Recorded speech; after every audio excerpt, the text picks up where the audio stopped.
Hi friends, ಇದು ನನ್ನ pregnancy photoshoot video ಆಗಿರುತ್ತೆ. ಎಲ್ಲ ಹೆಣ್ಮಕ್ಳಿಗೂ ಒಂದೊಂದು ಆಸೆ ಇರೋ ಹಾಗೆ ನನಗೆ ಸಿಂಪಲ್ಲಾಗಿ ಸೀರೆಯಲ್ಲಿ ಫೋಟೋಶೂಟ್ ಮಾಡಿಸ್ಕೋಬೇಕು ಅಂತ ತುಂಬಾ ಆಸೆ ಇತ್ತು. ಮತ್ತು ನನಗೆ ತಲಕಾಡು ಅಂದರೆ ತುಂಬ ಇಷ್ಟ. ಅದಕ್ಕೆ ಅಲ್ಲಿಗೆ ಪ್ಲ್ಯಾನ್ ಮಾಡಿ ಅಲ್ಲಿಗೆ ಹೋಗಿದ್ವಿ.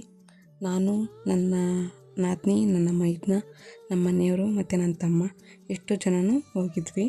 ಆ್ಯಕ್ಚುಲಿ ತಲಕಾಡು ತುಂಬ ಒಳ್ಳೆ ಪ್ಲೇಸು ಮತ್ತು ನೇಚರು ಮತ್ತು ನೀರಿರೋದು ಎಲ್ಲ ನಂಗೆ ತುಂಬ ಇಷ್ಟ. ಅದಕ್ಕೆ ನಾವು ಅಲ್ಲಿಗೆ ಹೋಗಿದ್ವಿ. ನಾವು ಯಾವುದೇ ಕ್ಯಾಮ್ರಾಮನ್ ಯಾರನ್ನೂ ಕರ್ಕೊಂಡು ಹೋಗಿರಲಿಲ್ಲ. ನನ್ನ ತಮ್ಮನೇ ರೆಂಟ್ಗೆ ಕ್ಯಾಮ್ರಾನ ತಂದುಕೊಟ್ಟಿದ್ದ ಮತ್ತು ಅವನೇ ಫೋಟೋಸ್ನೆಲ್ಲ ಕ್ಯಾಪ್ಚರ್ ಮಾಡಿಕೊಟ್ಟಿದ್ದ. ಎಷ್ಟೋ ಜನಕ್ಕೆ ಈ ಥರ ಫೋಟೋಶೂಟ್ ಮಾಡಿಸ್ಕೋಬೇಕು ಅಂತ ತುಂಬ ಆಸೆ ಇರುತ್ತೆ. ಬಟ್ ಮನಿ ಪ್ರಾಬ್ಲಮಿಂದ ತುಂಬ ಜನ ಮಾಡಿಸ್ಕೊಳ್ಳೋದಕ್ಕೆ ಹಿಂಜರಿತಾರೆ. ಅಂಥವ್ರು ಈ ಥರ ಕ್ಯಾಮ್ರಾನ ರೆಂಟಿಗೆ ತೊಗೊಂಡು ಫೋಟೋಸ್ನ ತಗೋಬೋದು.